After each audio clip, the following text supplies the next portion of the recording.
You are not aware of your aliveness. You are busy with your psychological nonsense.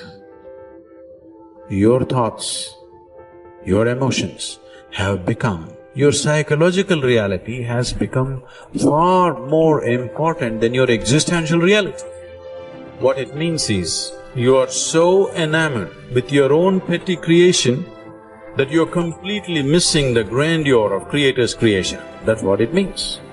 You do all kinds of things, but if you truly value creation, the best thing that you can do is to pay attention and to experience it, isn't it? Yes or no?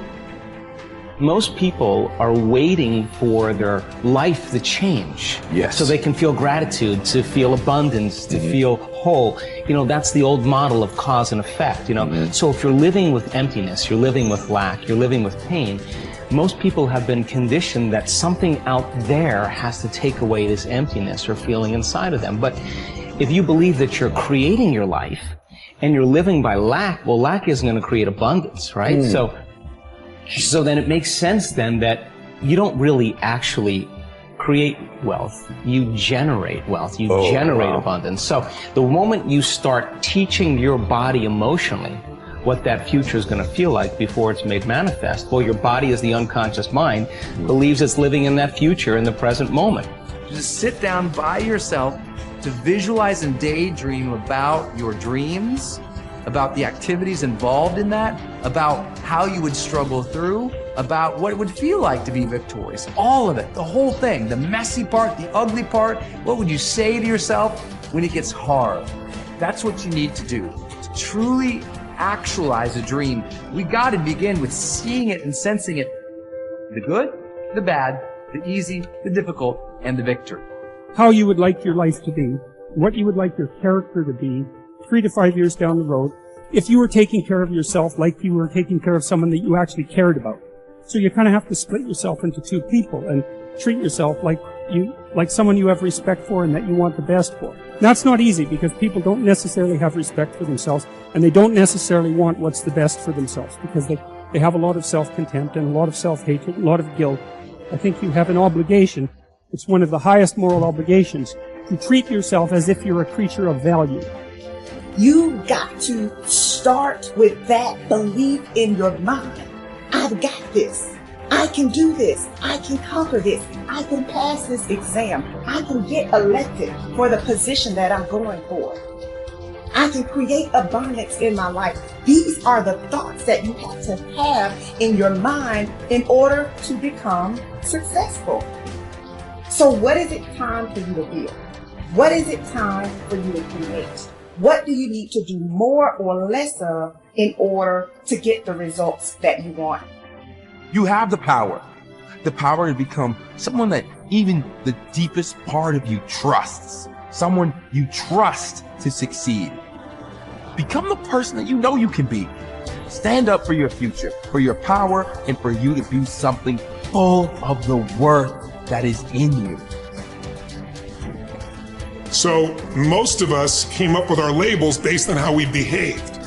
But really smart people can do stupid things. Really nice people can be mean. Mean people can be nice. And so if you judge yourself too soon, and most people's identity, their labels for themselves, who they think they are, has been based on their past and often many years ago. And so they don't update it. So the metaphor I'd give for identity is like, it's your comfort zone. It's not your goals. So if you took a temperature in the room and said 68 degrees is my comfort zone, physically, emotionally, financially, I want more in my relationship. I want more physically, energy-wise. I want more financially in my career, but this is what I'm used to. And so what happens? People stay in their comfort zone for the most part. And then let's say something happens and you dip. You're a 68 degree, or that's your mentality, and you drop down to 62, 61, 60, somewhere around 60 or 59. The heaters kick on and go, whoa, whoa, whoa. You're a 68 degree. What the hell are you doing? We've all experienced that. All of a sudden you go, I'm not going to live like this anymore. I'm not going to be in this relationship. I'm not going to be fat like this. Now, boom. And you get this drive and you start to change. But what most people don't understand is it happens on the upper end too. Meaning, let's say you got momentum. You start crushing it. You start doing even better than you think. You go from 68 to 70, 88. You're 98 degrees. Financially, emotionally, spiritually, whatever the metaphor is. And then what happens? You're going to say, hey, your brain goes, who the hell do you think you are? You're not a 98 degree here. Right? Get back to 68. And if nothing else, the heaters stop, you lose your drive, and that'll drift you back. And not enough, the air conditioner can kick on, and you start to kind of sabotage yourself till you get back to your comfort zone. So unless you expand your identity, change is temporary. It's like when someone says to me, I stopped smoking, it's been 8 days. I go, why are you counting? And I say, why are you counting? So you can tell people how long you lasted this time? Like if I went to somebody and I said to you, hey, you know, Louis, you want a cigarette? You're not going to say, what brand is it? You go, no, right. I'm not a smoker. Notice how people, I'm not one of those. That's not my identity. Identity is the strongest force in the human personality. If you look, Lance Armstrong was a mixed identity now in the culture. This is a guy that had to win and found a way to win. So when he was told he had cancer in his lungs, in his brain, and in his testicles, and he rides a bike, and he's going to die, his answer was, no, I'm a champion. I find the way. I will find the answer. And he did. Now, unfortunately, he bent the rules around the sport, and it kind of ruined his reputation, obviously. But that mentality, his identity, is why he survived. Other people told they have cancer, and they're like, it's over. They give up. They start arranging their affairs. And so that psychological difference is the number one thing I work with people on, because unless you expand your identity, you're going to basically keep where you are. You might improve a little or not. You might go up and down a bit, but you're going to stay within a realm. If you're going to have an explosive breakthrough to another level, physically, mentally, financially, spiritually, then we got to not only give you the tools, we got to shift that internal sense of who you really are and have you find that you are more than anything that's ever happened to you, that you can handle whatever shows up, even if it's incredibly scary or uncomfortable. Personal responsibility is true and wildly optimistic. And it is people's belief system and the value system that they cobble together over a lifetime that will lead them to reject that. And all I can say is reject it at your own peril for the following reason. Personal responsibility is about remembering you can do something and change. And I can sum up personal responsibility in a single quote by Kobe Bryant. Boos don't block dunks. That's personal responsibility. You can get so good at something that no matter how much people hate you, the best athletes in the world were paid millions of dollars and trained to stop Kobe Bryant from scoring. And yet he scored 81 points in a single game. So you can get so good no matter how much people hate you, no matter how much they're training and trying to defeat you. They can't. And that is the most exciting thing in the world to me. That, wait, you're saying that I can get so good at something that at least the vast majority of humanity can't stop me? There will always, of course, unfortunately, I don't yet believe that I am Kobe Bryant in anything that I care about. So, but that I can get better than the vast majority of humanity at something by dedicating my time and energy to that thing. That is so cool. That is so liberating. It's changed my life. It's given me hope. It got me up off the floor. In every possible way, it has changed my life. It is the thing that I rely on when I'm feeling my most anxious. I'm like, I can get better at this. Oh, word. And then I remember, that's right. Like, if I put time and energy into this, I can get better. So it's okay if I'm actually not good at this. You have only to keep in mind the experiences you wish to meet in order to control your own future. Shakespeare expresses the same thought in another way. Assume a virtue if you have it not. Look the part, dress the part, act the part. Be successful in your own thoughts first. In other words, fake it till you make it. Basically, when it comes to personality traits, there is no difference between possessing them and pretending to have them. Dr. Carl Simonton said that mind, body, and emotions are a unitary system.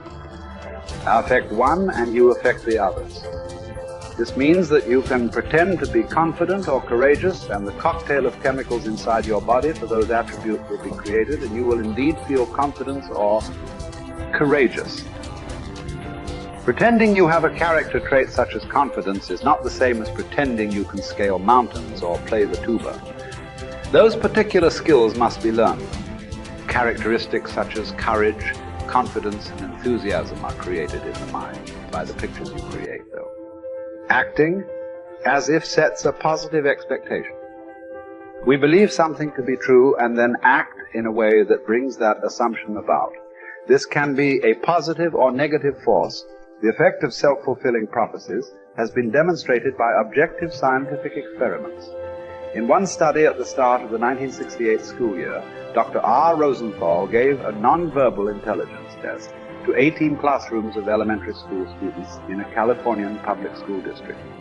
20% of the students, selected randomly, not on test score, were then identified as intellectual bloomers, and their teachers were told they could expect to see remarkable intellectual gains in the coming year. The only difference between these students and the other 80 was the expectations created in the teacher's mind. When both groups were retested 8 months later, the bloomers had gained in IQ points over the other group. This is significant because it shows that altered expectations can result in unconscious changes in behavior that dramatically change the outcome.